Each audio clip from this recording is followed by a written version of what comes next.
apakah belajar filsafat itu membuat orang gila, hilang akal, telanjang lari-lari di pinggir jalan? Ini adalah suatu mitos yang berkembang di kalangan pembelajar filsafat. Dan di video kali ini kita akan mencoba mengupasnya.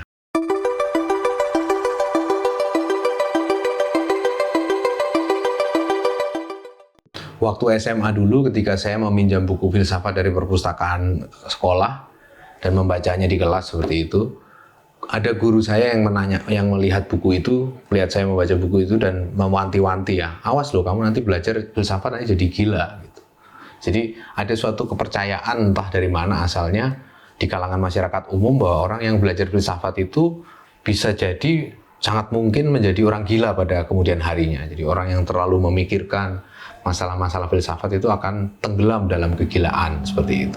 Dan hal seperti ini kita temukan juga di tingkat universitas, ya. Jadi kalau kita belajar di kampus-kampus filsafat, biasanya itu kita ketika masuk semester-semester awal itu mendapat cerita-cerita dari kakak kelas, kan. Salah satunya tentunya adalah cerita tentang siapa yang gila di angkatan kesekian gitu. Jadi selalu ada cerita bahwa di masa sekian itu atau bahkan di masa kita masuk itu ada kakak kelas kita yang mengalami gejala-gejala kejiwaan gitu, maksudnya kayak gila gitu, mulai jadi telanjang di kampus, terus kemudian teriak-teriak sendiri, ketawa-ketawa sendiri di lapangan, dan seterusnya seperti itu. Jadi gejala-gejala yang menunjukkan pada kegilaan itu seringkali dijumpai dalam kehidupan kampus filsafat di Indonesia. Dan itu bukan hanya di 1-2 kampus, saya juga menemukan di beberapa tempat, ya. Paling tidak di STF saya mengalami situasi seperti itu, ada semacam kegilaan di dalam filsafat. Di kampus lain juga sama.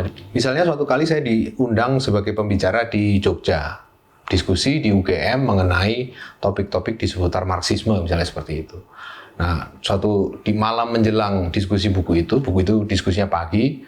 Nah, malam sebelumnya itu kita ngobrol-ngobrol sama teman-teman mahasiswa di UGM di Jogja itu, di MES UGM kalau nggak salah itu, ngobrol macam-macam lah tentang perkembangan filsafat di kampus seperti itu. Dan dari situ kemudian muncul cerita-cerita tentang seorang dari angkatan berapa yang tiba-tiba datang ke kampus membawa belati dan mau menusuk dosennya, seorang filsafat ini, anak-anak jurusan filsafat. Dan cerita ini berulang, ya, di beberapa tempat saya temukan dalam kadar yang berbeda-beda. Ada yang manifestasinya itu kekerasan, mau bawa belati mau nusuk orang. Ada yang manifestasinya itu kayak gila sendiri aja, telanjang, tiduran di lapangan basket, dan seterusnya seperti itu. Jadi aneka bentuk ekspresi dari kegilaan. Nah, ini adalah suatu hal yang menarik, ya. Kenapa filsafat itu bukan hanya dikira dekat dengan kegilaan, tetapi juga di dalam prakteknya ketika kita belajar filsafat, ya memang dekat dengan kegilaan, bukan sesuatu yang dikira orang saja gitu. Alasan mengapa demikian halnya, mengapa filsafat itu mungkin dekat dengan kegilaan, ya antara lain bisa jadi karena filsafat itu kan mempertanyakan segala sesuatu, termasuk hal-hal yang kita terima sebagai common sense, ya, sebagai akal sehat. Misalnya bahwa orang itu harus mengikuti aturan, bahwa orang itu harus patuh pada orang yang lebih tua, harus menolong orang lain, harus tidak mengganggu ketertiban umum, dan seterusnya. Jadi petuah-petuah yang kita terima itu kan kemudian dipertanyakan ulang oleh filsafat. Jadi bukan hanya sekadar masalah etika seperti itu, orang masalah hakikat dunia saja dipertanyakan oleh filsafat, apalagi cuma sekedar perkara patuh pada orang tua atau mengikuti aturan masyarakat, itu tentu saja itu dipertanyakan di dalam filsafat. Dan itu adalah suatu semacam pedang bermata dua, ya. Ketika orang diberi kebebasan untuk mempertanyakan hal yang paling mendasar dalam kenyataan, orang itu bisa di satu sisi menggunakannya untuk kemudian mencetuskan suatu teori yang baru, katakanlah gitu, secara produktif berkontribusi pada perkembangan diskusi filsafat. Tetapi bisa juga pada sisi lain dari mata pisau itu adalah yang menggunakannya untuk menginterogasi keseluruhan hidupnya sampai akhirnya dia tidak tahu harus berbuat apa gitu. Akhirnya jadi gila, telanjang, dan seterusnya. Jadi ada semacam pedang bermata dua yang dibawa oleh nalar kritis, ya. Ketika kita kritis memandang sesuatu, kita juga kritis memandang ideal-ideal kita sendiri. Nah, ketika kita sudah bisa kritis terhadap ideal-ideal yang kita sayangi sendiri, cita-cita kita yang besar itu pun kritis terhadap itu, maka sebetulnya kita seperti kehilangan landasan. Ya, lalu untuk apa hidup ini? Kalaupun ternyata ideal-ideal yang selama ini aku dambakan, toh juga bisa aku permasalahkan, juga bisa aku gugat, aku sanggah, dan seterusnya. Jadi buat apa hidup ini? Dan dari situlah mungkin berkembang suatu cara pendekatan terhadap hidup yang mulai dipersepsi oleh orang lain sebagai kegilaan, seperti itu. Dan kita tahu bahwa sebetulnya kegilaan itu bukan sesuatu yang pada dasarnya saklek ya. Yang disebut gila atau tidak gila, waras gitu, itu kan sebenarnya suatu gradasi ya. Ada yang dianggap gila karena dia jauh sekali dari pola-pola masyarakat, ada yang nggak dianggap gila tapi sebetulnya dia juga sudah agak jauh, tapi posisinya mungkin di tengah-tengah gitu ya. Jadi dia tidak dianggap terlalu gila gitu. Jadi ini adalah masalah gradasi sebetulnya, bukan sesuatu yang hitam putih gitu. Dan sebaliknya orang yang sangat dipandang gila itu bisa melihat masyarakat juga dengan ekstremitas yang sama seperti halnya dia dipandang oleh masyarakat itu. Jadi suatu hal yang sifatnya perspektifal juga, tergantung dari mana kita menempatkan diri untuk melihat gejala itu. Itu adalah satu alasan ya kenapa orang yang belajar filsafat itu gila, yaitu tadi bahwa dengan mendapat nalar kritis itu orang bisa membongkar segala macam teori atau anggapan atau citra diri yang kemudian berujung pada penghancuran citra diri tentang atau citra gambaran tentang masa depannya sendiri, dan itu membuatnya kehilangan orientasi ya, kehilangan arah dan akhirnya menjadi gila. Itu satu gejala. Nah, yang gejala kedua itu adalah suatu kegilaan dalam belajar filsafat yang muncul karena tidak menemukan outlet untuk mencurahkan ide-idenya. Ini juga saya jumpai dalam pengalaman saya ketika belajar filsafat. Jadi, aktivitas berfilsafat menurut saya itu sama sekali tidak bisa dilepaskan dari aktivitas tulis-menulis, ya, terutama tulis-menulis. Bukan hanya sekedar diskusi-diskusi ngobrol-ngobrol gini, tetapi betul-betul menulis gitu.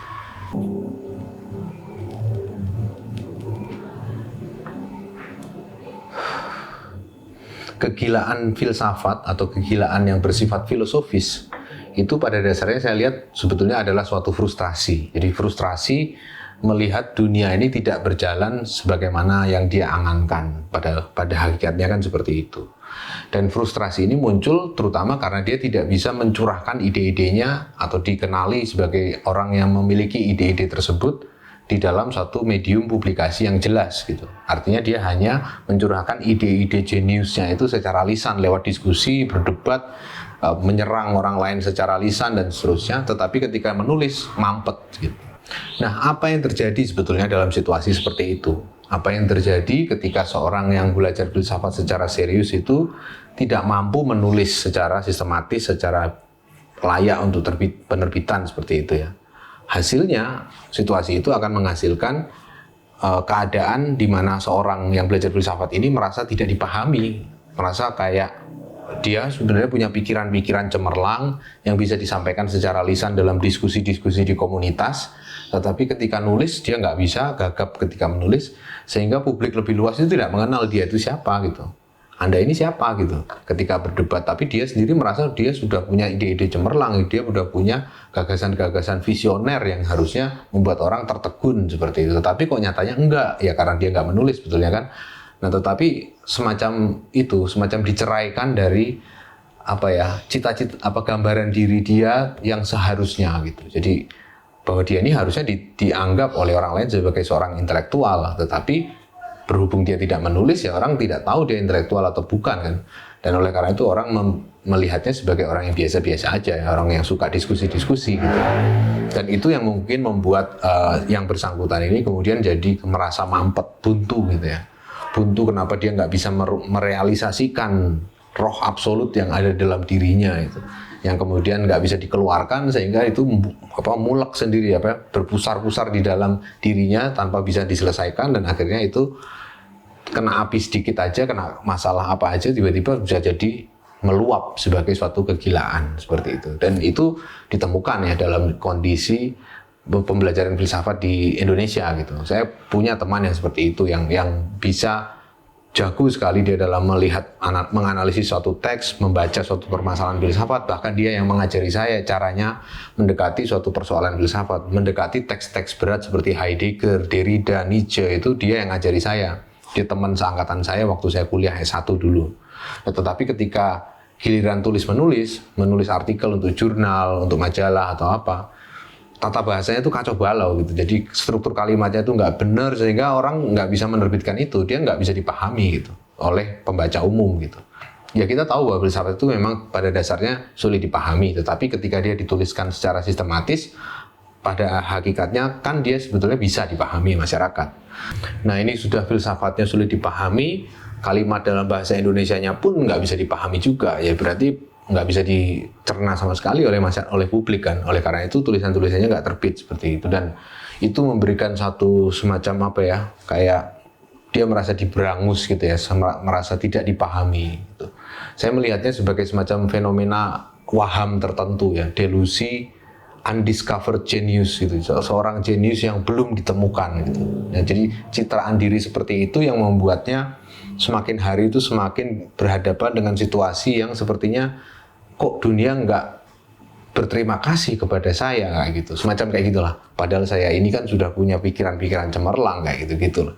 Nah itu yang kemudian rasa mampet itu yang nggak terselesaikan, terus akhirnya gila gitu. Dia ini benar-benar gila, benar-benar kayak gimana ya? Jadi benar-benar kayak sudah nggak bisa diceritakan sebetulnya. Maksudnya kayak datang dalam keadaan tidur di kampus dalam keadaan telanjang, terus mulai bicara nggak jelas, terus tiba-tiba jadi gelandangan, hidup dari aktivitas mengamen di bus gitu kan. Terus kayaknya dipukulin orang, matanya pengep gitu, berdarah-darah gitu, datang ke kosan saya, ngobrol-ngobrol gitu, tapi habis itu hilang lagi gitu. Jadi sampai sekarang pun saya nggak tahu nasibnya seperti apa, tapi dia ini sebetulnya yang mengajari saya membaca Heidegger. Dia ini adalah, menurut saya dia ini mahasiswa STF yang paling ngerti Heidegger. Pemahamannya tentang Heidegger itu begitu rincinya sampai dia itu bisa mengkliping koran kayak Kompas, Tempo, Jakarta Post itu ditempel di kamarnya, kamar kosnya. Kemudian kata-kata di artikel-artikel koran itu bahkan bukan artikel opini ya, artikel berita gitu. Dia lingkar-lingkarin, terus dia hubung-hubungkan satu sama lain, artikel Kompas, artikel Jakarta Post, artikel koran Tempo, tentang berita yang berbeda-beda nih, dilingkar-lingkarin, terus semuanya itu terhubung ke dalam satu konsep Heidegger yang mana gitu. Misalnya keterasingan atau keterlemparan manusia atau Dasein di dunia seperti itu, atau ada menuju kematian gitu. Itu dia bisa melihat hubungan-hubungan dari hal-hal yang tidak berhubungan gitu. Makanya saya pikir dia waktu itu tuh jenius gitu. Walaupun setelah sekian lama saya baru tahu bahwa ternyata dia gila, bukan jenius gitu. Ya memang antara jenius sama gila di filsafat kan tipis ya. Orang yang katakanlah seperti Nietzsche itu kan dianggap gila pada zamannya. Tapi kan dia dalam arti tertentu, bagi komunitas tertentu, itu kan dianggap jenius seperti itu. Jadi bisa jadi sebetulnya teman saya ini bukan gila, tapi memang beneran jenius gitu. Hanya saja tidak ada komunitasnya, maksudnya komunitas yang membaca dia, ya karena dia nggak menulis. Nietzsche sementara menulis gitu. Nah di situ problem juga utama dari kegilaan dalam filsafat. Kegilaan dalam filsafat itu boleh jadi adalah suatu problem mengenai kemampuan menulis sebetulnya. Itu yang mau saya garis bawahi di episode kali ini.